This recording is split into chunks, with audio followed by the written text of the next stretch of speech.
இன்றைக்கு கர்த்தர் நமக்கு கொடுக்கிற வார்த்தையை தியானிக்க போகிறோம். யோவான் எழுதின சுவிசேஷம் 11வது அதிகாரம் 40வது வசனத்தை வாசிப்போம். இயேசு அவளை நோக்கி, நீ விசுவாசித்தால் தேவனுடைய மகிமையை காண்பாய் என்று நான் உனக்கு சொல்லவில்லையா என்றார். ஆமேன் சொல்லுவோம். ஆமேன் ஆமேன். இந்த மாதம் தேவனுடைய மகிமையை நாம் பார்க்கிற மாதம். எத்தனை பேர் விசுவாசிக்கிறீர்கள்? கர்த்தருடைய மகிமையை நாம் பார்க்கிற மாதம். ஒவ்வொரு நாளும் தேவனுடைய சாயலை நாம் அனுபவிக்கிற மாதம். நம்முடைய வாழ்க்கையில் இருக்கிற எல்லா நெருக்கங்களின் மத்தியிலும் தேவனுடைய மகிமையை கர்த்தர் நம் நடுவிலே காண்பிக்க விரும்புகிறார். ஆமேன். தடைப்பட்டிருக்கிற ஆசீர்வாதங்கள் மூலமாக ஆமேன். அநேக நேரத்தில் நாம் நினைக்கிறோம், இவ்வளவு பிரச்சனை, இவ்வளவு பாடுகள், இவ்வளவு உபத்திரவங்கள், நான் எதிர்பார்த்தது எதுவுமே நடக்கலை. நான் இன்னைக்கு தீர்க்க தரிசனமாக உங்களை பார்த்து சொல்லுகிறேன், யாவும் உங்கள் வாழ்க்கையில் நடக்கிற எல்லாம் தேவனுடைய மகிமை நிறைவேறுவதற்காகவே நடந்து கொண்டிருக்கிறது. தேவனுடைய மகிமை வெளியரங்கமாக உங்கள் வாழ்க்கையில் நடப்பதற்காகவே நடந்து கொண்டிருக்கிறது. எனக்கு அன்பான கர்த்தருடைய பிள்ளைகளே, இந்த வார்த்தையை கர்த்தர் பேசிய சூழல் நமக்கு தெரியும். ஒரு மரண வீடு, மரணம் அடைந்து 4 நாட்கள் ஆகி போன ஒரு மனிதனுடைய வீட்டில், மனிதனுடைய கல்லறைக்கு முன்னால போய் நின்று கர்த்தர் இந்த வார்த்தையை பேசுகிறார். எனக்கு அன்பான ஆண்டுடைய பிள்ளைகளே, உங்க வாழ்க்கையில கூட ஒருவேளை இக்கட்டான நிலை, சூழ்நிலைகள் சாதகம் இல்லாத வேளையில கூட கர்த்தர் நம்ம கூட இருந்தா யாவும் நமக்கு சாதகமாகவே அமையும். எத்தனை பேர் ஆமேன் சொல்லுவீர்கள்? ஆமேன். எவ்வளவு நெருக்கடியான பிரச்சனையா இருக்கட்டுமே, இயேசு கூட இருக்கிறாரா, அதுதான் முக்கியம். ஆமேன். எவ்வளவு ஆசீர்வாத தடையா இருக்கட்டுமே, எவ்வளவு தாமதங்களாக இருக்கட்டுமே, இன்றைக்கும் இயேசு என் கூட இருக்கிறாரா, இயேசு இன்றைக்கும் உங்க கூட இருக்கிறாரா அப்படின்னா அற்புதம் நடப்பது நிச்சயம். ஏனென்றால் இயேசு அற்புதங்களை செய்கிற தேவன், இயேசு அதிசயங்களை செய்கிற தேவன். மனிதனால் கூடாதவைகள் தேவனால் கூடும் என்று வேதம் சொல்லுகிறது. ஆகவே நீங்கள் என்ன பின்னணியில் இருந்தாலும் சரி, என்ன நெருக்கங்களில் இருந்தாலும் சரி, ஒன்றை மாத்திரம் தீர்மானம் பண்ணிக்கொள்ளுங்க, இயேசப்பா உங்க கூட இருக்கிறாரா, இயேசு உங்க வாழ்க்கையில் இருக்கிறாரா, இயேசு உங்க குடும்பத்தில் இருக்கிறாரா, உங்க பிள்ளைகளுடைய வாழ்க்கையில இயேசு இருக்கிறாரா, அதை மட்டும் நீங்க நினைச்சு பாருங்க. இயேசு வந்துட்டா அற்புதம் நடக்கும். ஆமேன் சொல்லுங்கள். ஹல்லேலூயா. இதுல ஒரே ஒரு காரியம்தான் ஆண்டவர் அந்த மரியாளை பார்த்து சொல்றாரு. என்ன சொல்றாருன்னா, நீ விசுவாசித்தால் என்ன பாப்ப? தேவனுடைய மகிமையை பாப்ப. மார்த்தாளை பார்த்து சொல்றார், நீ விசுவாசித்தால். தேவனுடைய மகிமை நம்ம வாழ்க்கையில் நடக்கணும்னா ஒன்றை நம்ம செய்யணும்னு கர்த்தர் எதிர்பார்க்கிறார். நீ என்ன பண்ணணும்? நம்பணும், விசுவாசிக்கணும்.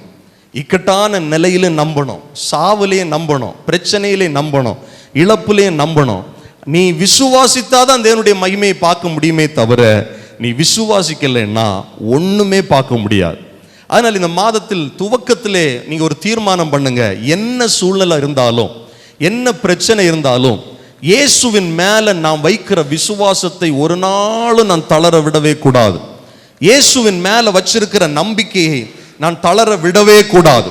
எனக்கு அன்பான கர்த்தருடைய பிள்ளைகளே, இந்த சம்பவத்தின் பின்னணியோடு நான் உங்களுக்கு சில வார்த்தைகளை பகிர்ந்து கொடுக்க விரும்புகிறேன். கர்த்தர் உங்களை ஆசீர்வதிப்பாராக. இந்த யோவான் 11வது அதிகாரம் 1வது வசனத்துல லாசரு வியாதிப்பட்டிருந்ததை குறித்து எழுதப்பட்டிருக்கிறது. இயேசு மிகவும் நேசித்த ஒரு குடும்பம், இயேசு மிகவும் அன்பாயிருந்த ஒரு குடும்பம். அப்போ ஆண்டவராகிய இயேசு அன்பாயிருக்கிற, நேசிக்கிற, பிரியமாயிருக்கிற குடும்பங்களிலும் பிரச்சனை வரும்.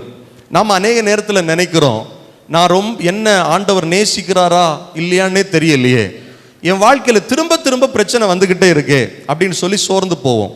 வேதம் சொல்லுகிறது, லாசருவும் லாசருடைய குடும்பத்துக்கு மேலேயும் கர்த்தர் அன்பா இருந்தார். ஆண்டுடைய ஊழியத்தில் அநேக முறை அவர்களோடு தொடர்பில் இருந்தார்.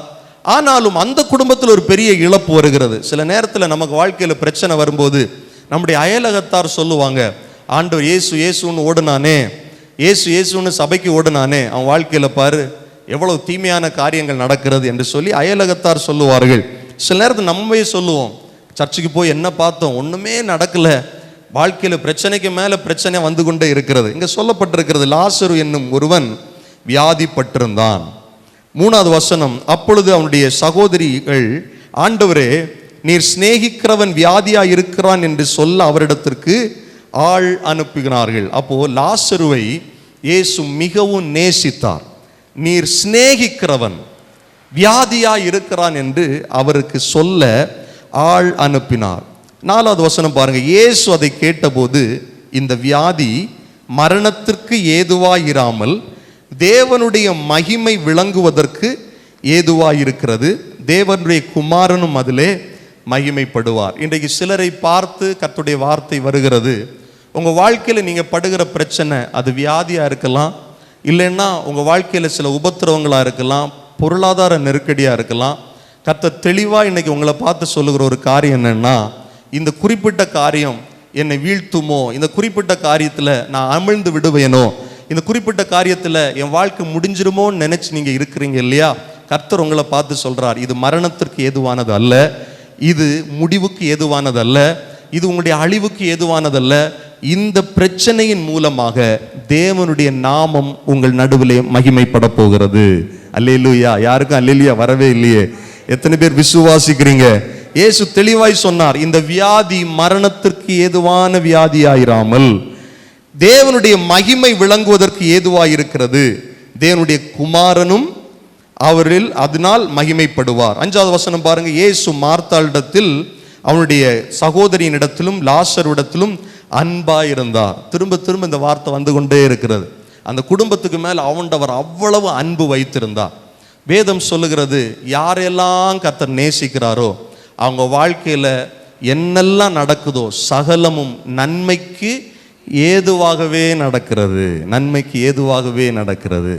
நம்முடைய மனம் அநேக நேரத்தில் அதை ஏற்க மறுக்கிறது. லாசரு மேலேயும் லாசருடைய குடும்பத்துக்கு மேலேயும் ஆண்டவர் ரொம்ப அன்பா இருந்தார்.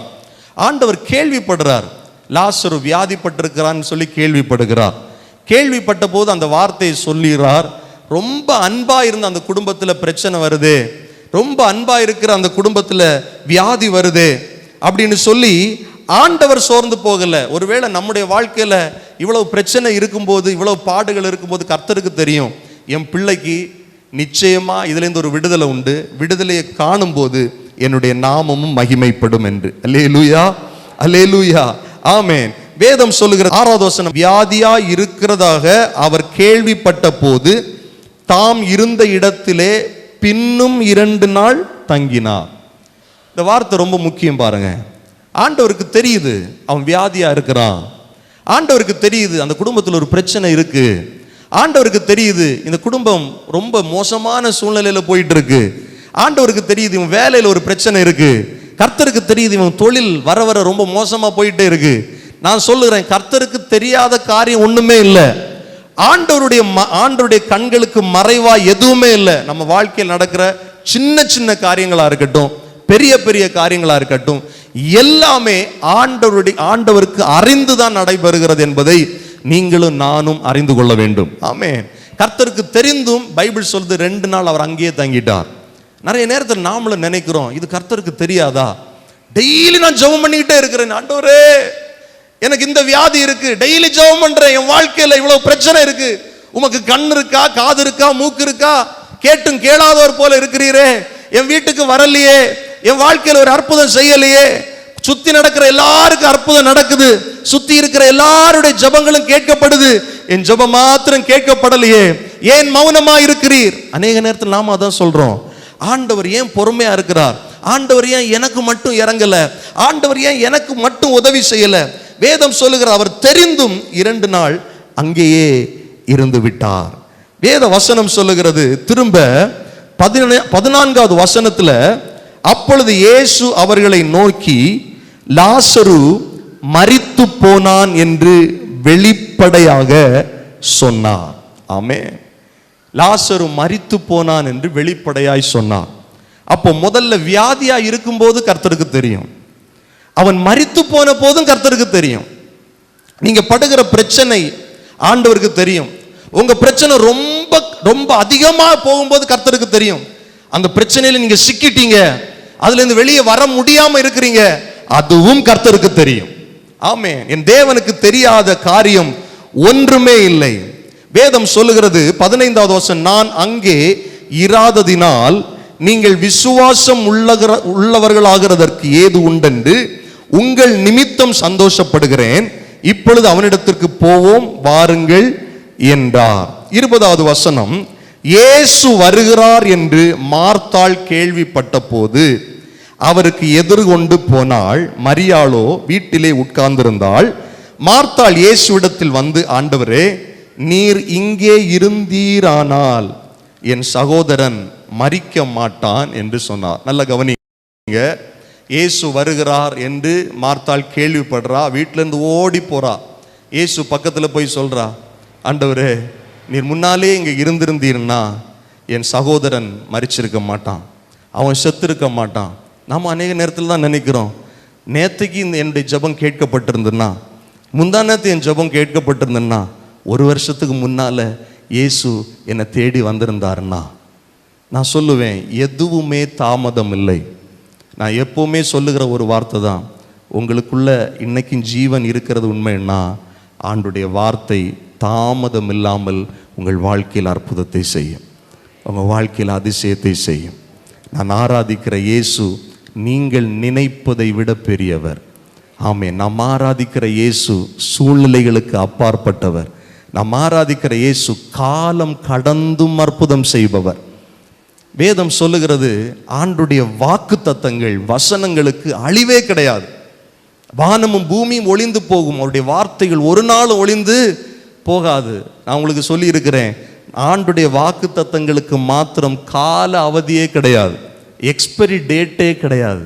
ஆமென். காலம் கடந்தும் அந்த வார்த்தைகள் அற்புதம் செய்யும். இவ சொல்றா, நேற்றுக்கு வந்திருந்தா, 2 நாளைக்கு முன்னால வந்திருந்தா, ஆண்டவரே நீர் இங்கே இருந்திருந்தா என் வாழ்க்கையில் ஒரு அற்புதம் நடந்திருக்குமே, என் சகோதரன் மரிச்சு போயிருக்க மாட்டானே. 22வது வசனம், இப்பொழுதும் நீ தேவனிடத்தில் கேட்டுக்கொள்ளுவது எதுவோ அதை தேவன் உமக்கு தந்தருளுவார் என்று அறிந்திருக்கிறேன். 23வது வசனம், இயேசு அவளை நோக்கி, உன் சகோதரன் உயிர்த்தெழுந்திருப்பான் என்றார். அல்லேலூயா, ஆமென். யாரு சொல்றா?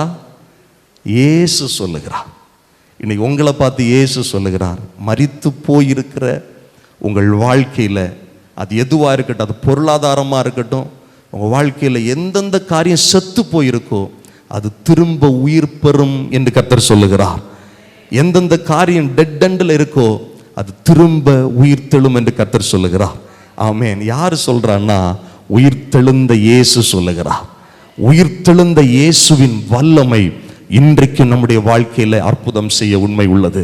மரித்த லாசருவை உயிரோடு எழுப்பின தேவன் இந்த நாளிலும் நம்முடைய வாழ்க்கையில் அற்புதத்தை செய்வார். அல்லேலூயா சொல்லுங்கள் பார்க்கலாம். ஆனா அவளுக்கு ஒரு நம்பிக்கை இல்லை. அவ என்ன சொல்றா? அதற்கு மார்த்தாள், உயிர்த்தெழுதல் நடக்கும் கடைசி நாளிலே அவன் உயிர்த்தெழுந்திருப்பான் என்று அறிந்திருக்கிறேன் ஆண்டவரே. இயேசு அவளை நோக்கி என்ன சொல்றான்னா, நானே உயிர்த்தெழுதலும் ஜீவனுமா இருக்கிறேன், என்னை விசுவாசிக்கிறவன் மரித்தாலும் பிழைப்பான். இந்த வசனம் ரொம்ப ரொம்ப முக்கியமான வசனம்.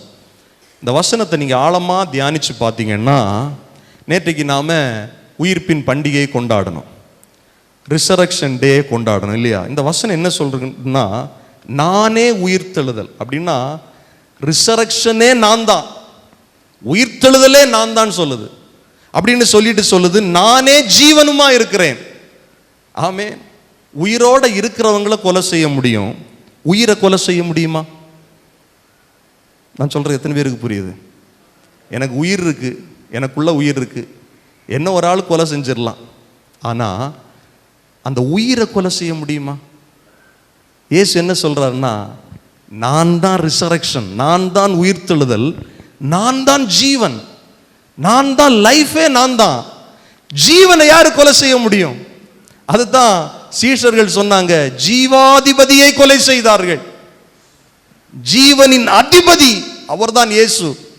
அந்த ஜீவனே வந்து பக்கத்தில் நிற்கும் போது நான் எதுக்கு பயப்படணும்? அதைத்தான் கர்த்தர் சொல்லுகிறார். மார்த்தாளே, நான் தான் ஜீவன், நான் தான் உயிர்த்தெழுதல், நானே உன் பக்கத்தில் இருக்கிறேன். நீ என்ன சொல்றேன்னா 2 நாளைக்கு முன்னால வந்திருந்தா, நீ என்ன சொல்றேன்னா நீ முன்னாடி இங்க இருந்திருந்தா இது நடந்திருக்காது. எது வேணும்னாலும் நடக்கட்டுமா, எது வேணும்னாலும் நடக்கட்டும், சூளைக்கு உள்ள போடட்டும், அப்போ நான் அமைதியா தான் இருப்பேன். சிங்க கபிக்க உள்ள போடட்டும், அப்போ நான் அமைதியா தான் இருப்பேன். நீ நினைக்கிற இந்த சிங்க கபிக்க உள்ள போகாம நான் இருந்திருந்தேன்னா, இந்த சூளைக்கு உள்ள போகாம நான் இருந்திருந்தேன்னா, என் சகோதரன் இந்த கல்லறைக்கு உள்ள போகாம இருந்திருந்தாருன்னா ஒருவேளை ஒரு விடுதலை கிடைக்கும். ஆண்டவர் என்ன சொல்ல வராருன்னா, என்னம்மா சொல்ற நீ, ஜீவனே வந்திருக்கிறேன், உயிர்த்தெழுதலே வந்திருக்கிறேன், என்னால எல்லாம் செய்ய முடியும்னு நீ நம்பினா தேவனுடைய மகிமையை நீ இன்னைக்கு பார்க்க முடியும். அதைத்தான் நான் உங்களுக்கு சொல்றேன். கர்த்தருடைய வார்த்தை முன்னிட்டு ஒரு பிரச்சனைக்குள்ள போயிட்டீங்க, நீங்க நினைக்கிறீங்க இந்த பிரச்சனைக்குள்ள நான் போகாம இருந்திருந்தால் இன்னைக்கு நான் தப்பி இருந்திருப்பேன், இந்த கடன் படாம இருந்திருந்தா, இந்த வியாதி படாம இருந்திருந்தா, இந்த சூழ்நிலைக்குள்ள போகாம நான் இருந்திருந்தேன்னு ஒருவேளை சமாதானம். இன்னைக்கு நான் சொல்றேன், உயிர்த்தெழுதலும் ஜீவனுமாகிய இயேசு உங்க கூட இருக்கிறதுனால எப்பேற்பட்ட சிக்கலா இருந்தாலும் கர்த்தர் அதிலிருந்து கர்த்தர் உங்களை வெளியே கொண்டு வருவார். ஆமேன் சொல்லுகிறவர்கள் சத்தமாய் ஒரு ஆமேன் சொல்லுங்கள். ஆமேன், ஹalleluya. அது எதுவாக இருக்கட்டும், அது பண பிரச்சனையா இருக்கட்டும், அது உங்களுடைய சரீர பிரகாரமான பிரச்சனையா இருக்கட்டும், உங்க குடும்ப சூழ்நிலையில ஏதோ ஒரு காரியத்தில் நீங்க சிக்கி தவிக்கிறதா இருக்கட்டும், உங்க சொத்து காரியமா இருக்கட்டும், உங்களுடைய பிள்ளைகளுடைய காரியமா இருக்கட்டும், இது நடைபெறாமல் இருந்திருந்தால் ஒருவேளை நான் இன்னைக்கு சமாதானமா இருந்திருப்பேனே என்று நினைத்து இந்த சத்தத்தை நீங்க கேட்டுக் கொண்டிருக்கிறவர்களா இருக்கட்டும், கர்த்தருடைய வார்த்தை சொல்லுகிறது, உயிர்த்தெழுதலும் ஜீவனும் ஆகிய இயேசு இன்றைக்கும் உங்க பக்கத்தில் இருக்கிறார். அல்லேலூயா, அல்லேலூயா. கையை உயர்த்தி சத்தமாய் ஒரு அல்லேலூயா சொல்லுங்கள் பார்க்கலாம். அல்லேலூயா, ஹalleluya, ஆமென். வேதம் சொல்லுகிறது 32வது வசனம், இயேசு இருந்த இடத்தில் மரியாள் வந்து அவரை கண்டவுடனே அவர் பாதத்தில் விழுந்து, ஆண்டவரே நீர் இங்கே இருந்திருந்தீரானால் அவளும் அதே தான் சொல்றா, மார்த்தாலும் அதைத்தான் சொல்றா, மரியாளும் அதைத்தான் சொல்றா. இந்த மரியாள் யார் தெரியுமா? ஆண்டவராகிய இயேசு கிறிஸ்துடைய பாதத்தில் அமர்ந்து ஆண்டுடைய வசனத்தை கேட்டவள். இந்த மரியாள் தான் ஆண்டவரால அப்ரிஷியேட் பண்ணப்பட்டா. என்ன சொல்றார் ஆண்டவர்? மார்த்தாளே, நீ அநேக காரியத்தை குறித்து கவலைப்படுற, மரியாளை பாரு, தன்னை விட்டு எடுபடாத நல்ல பங்கை தெரிந்து கொண்டான். அநேக நேரத்தில் நாம் அதிகமாக ஆண்டவரோடு உறவில் இருந்தாலும் சில பிரச்சனைகள் வரும்போது சரியா கர்த்தருடைய இருதயத்தை நம்மளால புரிந்து கொள்ள முடிவது இல்லை, தேவனுடைய சித்தத்தை நம்மளால புரிந்து கொள்ள முடிவது இல்லை. நல்லா ஜெபம் பண்ணுவோம், நல்ல வசனத்தை கேட்போம், சூழ்நிலை வரும்போது அதுதான் பாருங்க, ஒரு தேவனுடைய பிள்ளைக்கு என்ன மனநிலை இருக்கணும்னா, இந்த காரியம் ஏன் நடக்குது, இந்த காரியத்தில் தேவனுடைய திட்டம் என்ன, தேவனுடைய சித்தம் என்ன என்று பகுத்தறிகிற கிருபையை தேவனுடைய பிள்ளைகள் பெற்றுக்கொள்ளணும். மரியாள் கூட சொல்றாங்க, ஆண்டவரே நீர் இருந்திருந்தால் நல்லா இருந்திருக்கும் இல்லையா, நீர் முன்னால இருந்திருந்தா நல்லா இருந்திருக்கும், என்னுடைய சகோதரன் மரித்திருக்க மாட்டான். 33வது வசனம் சொல்லுகிறது, அவள் அழுகிறதையும் அவளோட கூடி வந்த யூதர்கள் அழுகிறதையும் இயேசு கண்டபோது ஆவியிலே கலங்கி துயரம் அடைந்து அவனை எங்கே வைத்தீர்கள் என்றார். ஆண்டவரே வந்து பாரும் என்றார்கள். இயேசு கண்ணீர் விட்டார் என்று சொல்லப்பட்டிருக்கிறது. இந்த சம்பவத்தில் குறிப்பா ரொம்ப முக்கியமான ஒரு வசனம் இன்னொன்று இருக்குன்னா, இயேசு கண்ணீர் விட்டார், தேவகுமாரன். ஆமென்.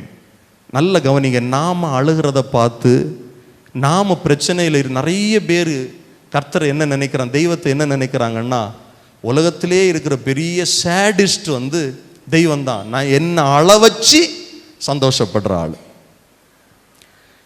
இந்த பிரச்சனை எனக்கு தந்து சந்தோஷப்படுற ஆளு தான் கர்த்தர். ஆனால் இந்த வேத பகுதி என்ன சொல்லுதுன்னா, அவங்க எல்லாம் அழும்போது கர்த்தர் பார்த்துட்டு சும்மா இருக்க முடியல, ஆவியிலே கலங்கி இயேசு கண்ணீர் விட்டார். ஆமென். அதனால நான் சொல்லுவேன், நீங்க படுகிற பிரச்சனை கர்த்தருக்கு தெரியும், நீங்க போகிற அந்த குறிப்பிட்ட காரியம் கர்த்தருக்கு நன்கு விளங்கும். வேதம் என்ன சொல்லுதுன்னா, நமக்காக பரிதபிக்க கூடாத பிரதான ஆசாரியர் அல்ல, எல்லா விதத்திலும் நம்மை போல சோதிக்கப்பட்டு பாவமில்லாத பிரதான ஆசாரியர் நமக்கு இருக்கிறார். அதனால சோதிக்கப்படுகிறவர்களுக்கு உதவி செய்வது அவருக்கு லேசான காரியம், உதவி செய்வதற்கு அவர் வல்லமை உள்ளவராயிருக்கிறார். ஆமென். இந்த இழப்பின் மத்தியில சகோதரனை இழந்து எதிர்காலத்தை இழந்து கண்ணீர் வடிக்கிற அந்த மரியாளை பார்த்துட்டு ஆண்டவரும் கலங்கி கண்ணீர் விட்டார் என்று வேதம் சொல்லுகிறது. எனக்கு அன்பான ஆண்டுடைய பிள்ளை, நீங்கள் நம்பி இருந்த சில காரியங்களை இழந்திருக்கலாம். நீங்களும் உங்கள் வாழ்க்கையில் நம்பி இருந்த ஒரு ஆசீர்வாதத்தை, பொருளாதாரத்தை இழந்திருக்கலாம். அது உங்கள் வாழ்க்கையில் அழுகையையும் பிரச்சனையும் புலம்பலையும் கொண்டு வந்து கொண்டே இருக்கலாம். இதை பார்த்துட்டு கர்த்தர் சந்தோஷப்படுறாருன்னு நினைக்கிறீங்களா? இல்லை, என் பிள்ளை டெய்லி கஷ்டப்படுறானே, டெய்லி அழுறானே என்று சொல்லி அவருடைய இருதயமும் உங்களுக்காக இயங்குகிறது. ஆமே, நாம் ஆராதிக்கிற இயேசு எவ்வளவு நல்லவர் பாருங்க. அவர் வல்லமை உள்ளவர் மாத்திரமல்ல, என்னை நேசிக்கிற தேவன், என்மேல் கிருபையாய் இருக்கிற தேவன். இயேசு கண்ணீர் விட்டார்.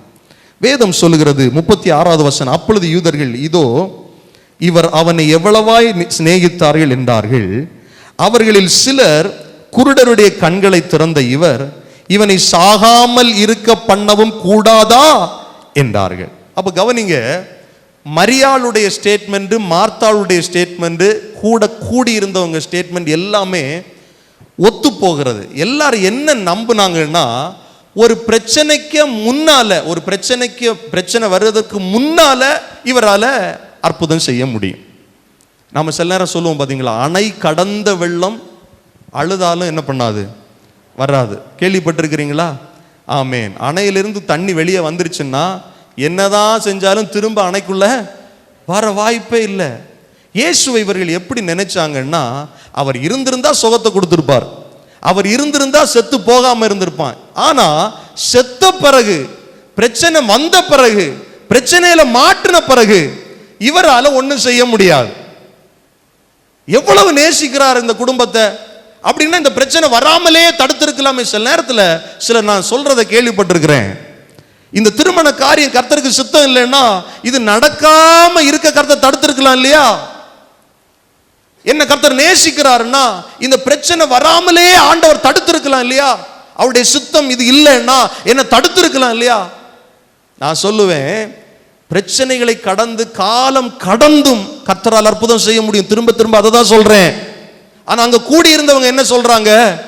குருடனுக்கு பார்வையை கொடுத்தாரு, செவிடனுக்கு கேட்கிற திறனை கொடுத்தாரு, எல்லாரையும் அற்புதம் செய்த தேவன் இவனையும் சாகாமல் இருக்க பண்ணவும் செஞ்சிருக்க கூடாதா அப்படின்னு சொன்ன. 38வது வசனம், அப்பொழுது இயேசு மறுபடியும் தமக்குள்ளே கலங்கி கல்லறையின் இடத்திற்கு வந்தார்.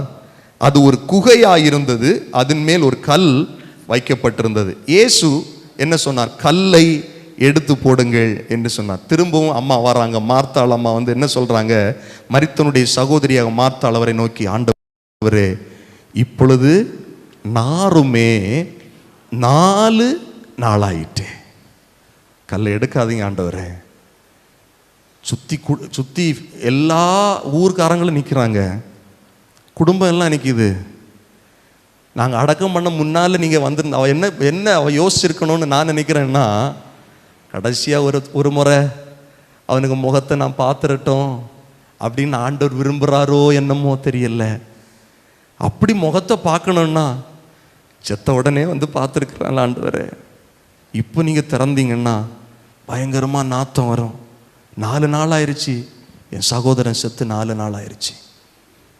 உங்கள் வாழ்க்கையில் நீங்கள் பிரச்சனைக்குள்ளே விழுந்து எத்தனை நாள் ஆயிடுச்சு, எத்தனை மாதம் ஆயிடுச்சு, எத்தனை வருஷம் ஆயிடுச்சு? அது பிரச்சனையே இல்லை. இயேசு வந்திருக்கிறாரா? இயேசு உங்க கூட இருக்கிறாரா? கல்லை எடுத்து போடுங்க, விசுவாசத்தோடு எடுத்து போடுங்க, நம்பிக்கையோடு எடுத்து போடுங்க, தைரியமா எடுத்து போடுங்க. ஹல்லேலூயா.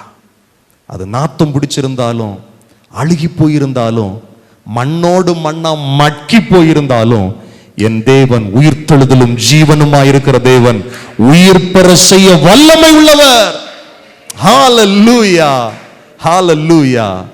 அதான் கர்த்தர் சொல்றார், நானே உயிர்த்தெழுதலும் இதெல்லாம் சொன்ன பிறகும், இதெல்லாம் கேட்ட பிறகும் ஜீவனையே பக்கத்துல வச்சு மார்த்தாள் சொல்றாங்க, வேண்டாம் ஆண்டவரே, 4 நாள் ஆயிருச்சு. இந்த 4 நாள் தாண்டி கர்த்தர் வந்ததுக்கு ஒரு காரியம் இருக்கிறது. யூதர்களுடைய நம்பிக்கை ஒன்று இருக்கிறது. அவருடைய நம்பிக்கை என்னன்னா, செத்து போன ஒரு மனுஷனுடைய ஆவி 3 நாள் வரைக்கும் இங்கேயே சுத்திட்டு இருக்கும். அது அவருடைய நம்பிக்கை, வேதத்தின் நம்பிக்கை இல்லை. வேதத்தின் நம்பிக்கையை சொல்லல, யூதர்களுடைய நம்பிக்கை. செத்து போனா ஒரு மனுஷனுடைய ஆவி என்ன பண்ணும்? 3 நாள் இங்கே உலகத்திலேயே அப்படி சுத்தி சுத்தி இருக்கும். ஆண்டவர் ஏன் 4வது நாள் வராருன்னா, ஒருவேளை ஆண்டவர் இயேசு லாசரு உயிரோட எழுப்புற உடனே பக்கத்துல என்ன சொல்லுவான்? ஆமா, சுத்திட்டு இருந்த அந்த ஆவியை பிடிச்சி திரும்ப உள்ள போட்டுட்டாரு. அதற்கு அவர்களுக்கு இடம் கொடுக்காம ஆண்டவர் 4வது நாள் வராரு. இது மார்த்தாளுக்கு தெரியும். அதனால தான் ஒரு நாள் முன்னால் வந்தாலாவது ஏதாவது ஓதி எடுத்து, ஏதாவது மகுடி ஊதி எடுத்து சுத்தி நிற்கிற ஆவியை வரவழைச்சி எப்படியாவது உள்ள அடைச்சிருக்கலாம். அதனால தான் அந்த வார்த்தை 4 நாள் ஆயிடுச்சு. ஆண்டவர் 3 நாள் இல்லை, 4 நாள். நேத்தைக்கு வந்திருந்தா கூட ஏதாவது ஒரு வாய்ப்பு இருக்கும். 4வது நாள் ஆயிடுச்சு. இப்போ ஹோப் இல்லை, நம்பிக்கை இல்லை. எத்தனை பேர் இந்த இடத்துல அப்படி இருக்கிறீங்க? ஒரு நாள் முன்னால, ஒரு 2 மாசம் முன்னால கூட ஹோப் இருந்து, நம்பிக்கை இருந்து, நம்பிக்கையே இல்லை அப்படின்னு நினைக்கிறீங்களா? வாய்ப்பே இல்லை அப்படின்னு நினைக்கிறீங்களா? வேதம் சொல்லுகிறது ஆபிரகாமையும் சாராளையும் குறித்து, ஆமென், அவர்களுக்கு நம்புவதற்கு ஏதுவில்லாது இருந்தும் சாராளுடைய கர்ப்பம் செத்து போனது. சரீரம் செத்தவன் என்று எண்ணப்பட்ட ஒருவனாலே சந்ததிகள் பிறந்தது என்று பைபிள் சொல்லுது. ஆபிரகாமை குறித்து அப்படிதான் சொல்லுது. ஆபிரகாம் தன்னுடைய சரீரம் பலவீனமாய் இருந்ததையும் சாராளுடைய கர்ப்பம் செத்து போனதையும் எண்ணாமல் இருக்க காரணம் என்னன்னா, கர்த்தர் ஆபிரகாமிடத்தில் தரிசனமாகி சொன்னார், நான் சர்வ வல்லமை உள்ள தேவன். ஹல்லேலூயா. லாசருடைய கல்லறைக்கு முன்னால நிக்கிறது யாரு? சர்வ வல்லமை உள்ள தேவன். அவரால் செய்ய முடியாத அதிசயம் ஒன்று உண்டோ? உங்க வாழ்க்கையில கூட நீங்க எல்லா நம்பிக்கையை இழந்து, இனிமே தேராது, இனிமே உருப்படாது, இனிமே வாழ்க்கை அவ்வளவுதான், சோர்ந்து போய் வந்திருக்கிறீங்களா? இந்த ஏப்ரல் மாதத்துல சொல்றேன், நீங்கள் விசுவாசித்தால் தேவனுடைய மகிமையை அந்த குறிப்பிட்ட பிரச்சனையில் பார்த்தே தீர்வீர்கள். ஹல்லேலூயா. உங்க விசுவாசத்தின் அளவு எங்க இருக்கு? 4 நாள் ஆயிருமே, நாரை போக ஆண்டவரே. 40வது வசனம், இயேசு அவளை நோக்கி, நீ விசுவாசித்தால் தேவனுடைய மகிமையை காண்பாய் என்று நான் உனக்கு சொல்லவில்லையா? 41வது வசனம், அப்பொழுது மரித்தவன் வைக்கப்பட்ட இடத்தில் இருந்த கல்லை எடுத்து போட்டார்கள். இயேசு தம்முடைய கண்களை ஏறெடுத்து, பிதாவே, நீர் எனக்கு செவி கொடுத்தபடியால் உம்மை ஸ்தோத்தரிக்கிறேன். நீர் எப்பொழுதும் எனக்கு செவி கொடுக்கிறீர் என்று நான் அறிந்திருக்கிறேன். ஆனாலும் நீர் என்னை அனுப்பினதை சூழ்ந்து நிற்கும் ஜனங்கள் விசுவாசிக்கும்படியாய் அவர்கள் நிமித்தம் இதை சொன்னேன் என்றார். இவைகளை சொன்ன பின்பு என்ன சொன்னார்னா, லாசருவே வெளியே வா என்று உரத்த சத்தமாய் கூப்பிட்டார். ஹல்லேலூயா. ஆமென். இது சொல்லும்போது ஒருவேளை ஆரம்பத்தில் அங்கே இருந்தவங்க எல்லாம் வேடிக்கையா பார்த்துருக்கலாம். இவருக்கு ஏதோ கொஞ்சம் முன்னாடி தான் அழுதாரு, கொஞ்சம் முன்னாடி தான் கலங்கி நின்னாரு, ஏதோ ஆகிப்போச்சு. என்ன ஆகிப்போச்சு? ஆமா, இதே போல தான் இன்னொரு சம்பவத்தில் அந்த மரித்த பெண்ணை சிறு பெண்ணை எழுந்துரு அப்படின்னு சொல்லும் போதும் ஆண்டவர் வந்து சொல்லுவார், எல்லாம் கூச்சல் போட்டு அழுதுட்டே இருப்பாங்க, குழந்தை செத்து போச்சு.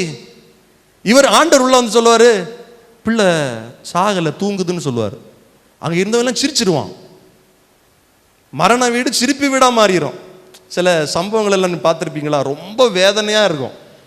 வேதனை நிறைந்த சம்பவத்தில் யாராவது ஒரு ஆள் அதற்கு மாற என்னெல்லாமோ பண்ணிட்டு இருப்பான். அதை பார்த்தா அழுறதா சிரிக்கிறதானே தெரியாது. இயேசு மரண வீட்டுக்குள்ள வந்து சொல்றார் அந்த பிள்ளையை பார்த்து, பிள்ளை சாகலப்பா, தூங்குது. அது வரைக்கும் ஒப்பாரி வச்சுட்டு வந்தாலும் ஏசப்பா பார்த்து சிரிச்சிட்டான். யாவன் எல்லாம் சிரிச்சானோ ஆண்டவர் சொன்னார், எல்லாத்தையும் வெளியே போ சொல்லு, எல்லாத்தையும் வெளியே போ சொல்லு. இன்னைக்கு சில நேரத்தில் இந்த வார்த்தைகள் எல்லாம் கேட்கும்போது சிலருக்கு மனசுல சிரிப்பு வருது. இனி எங்க பிரதர் நடக்க போகுது? அந்த எண்ணத்தை எல்லாம் வெளியே போ சொல்லுங்க. ஆமேன். அந்த அவநம்பிக்கைகளை எல்லாம் துரத்துங்க, உங்களை விட்டு துரத்துங்க. நீங்கள் விசுவாசித்தால் தேவனுடைய மகிமையை காண்பீர்கள். ஆமென். எத்தனை பேர் விசுவாசிக்கிறீங்க? ஹல்லேலூயா. அந்த குழந்தையுடைய தகப்பன் இயேசுவிடத்தில் வந்து கேட்கும்போது ஒரு டிலே வருது. ஏகபோகமா இதே போல அந்த சம்பவம். ஆண்டவரே 12 வயசாயிருச்சு என் பிள்ளைக்கு, ரொம்ப கஷ்டப்படுறா வியாதியில், வாங்கன்னு கூப்பிட்டோன்னு ஆண்டவர் சொல்ல நான் வாரேன்ட்டாரு. ஆனா ஒரு டிலே வருது. திரும்ப நியூஸ் வீட்டில் வருது, இனி போதகர. எல்லாருடைய மனநிலையும் பாருங்களேன். இயேசுவை எப்படி நினைச்சாங்கன்னா, இவரால ஒரு பிரச்சனைய வர விடாம தடுக்க முடியும், வந்த பிரச்சனையை தீர்க்க முடியாது. இனி போதகர கஷ்டப்படுத்தாத, போதும் விட்டுரு. ஆண்டவர் திரும்பி பார்த்து அவனை பார்த்து ஒரு வார்த்தை சொன்னாரு, பயப்படாத, விசுவாசம் உள்ளவனாய் இரு. இங்கே என்ன சொல்றாருன்னா, நீ விசுவாசித்தால் தேவனுடைய மகிமை காண்பாய் என்று நான் உனக்கு சொல்லவில்லையா? ஆமென். அவனுக்கு மனசு எப்படி இருந்திருக்கும் யோசிச்சு பாருங்க. நான் தான் முதல்ல வந்தேன், இவர்கிட்ட கேட்டேன். அதுக்கு பிறகு 12 வருஷமா வியாதியோடு வந்து அவ சுகத்தை பெற்றுட்டு போயிட்டா. டிலே ஆயிருச்சு. வீட்டில இருந்து நல்ல நியூஸ் இல்லை, கெட்ட செய்தி வந்துருச்சு. இனி போய் என்ன பிரயோஜனம்? ஆண்டவர் கூட போறாரு. கூட போய் தான் இந்த சம்பவத்தை சொல்றாரு. பிள்ளை சாகல, பிள்ளை தூங்கிட்டு இருக்கு. ஆமே. நான் சொல்லுவேன், எதுவுமே டிலே இல்லை, எதுவுமே தாமதம் இல்லை. நீங்க நினைக்கிறீங்க வாழ்க்கையில் எல்லாமே தாமதமா நடக்கு. இல்லை இல்லை, சரியான நேரத்தில் தான் நடக்குது. ஆமே, கரெக்டான நேரத்தில் தான் நடக்குது. பைபிள் சொல்லுது, கர்த்தர் அதின் காலத்தில் எல்லாவற்றையும் நேர்த்தியாய் செய்திருக்கிறார். ஏன்னா லாசரு வியாதிப்பட்டிருக்கிறான் என்று அறிந்த உடனே இயேசு சொன்ன வார்த்தை நான் உங்களுக்கு வாசிச்சேன், இது மரணத்திற்கு ஏதுவான வியாதி இல்லை. நான் சொல்றேன், உங்களுக்கு இருக்கிற பிரச்சனை உங்களை அமிழ்த்துவதற்கு ஏதுவான பிரச்சனை இல்லை. அதில் தேவனுடைய நாமம் மகிமை அடைய போகிறது. நீங்கள் விசுவாசித்தால் அந்த மகிமையை காண்பீர்கள்.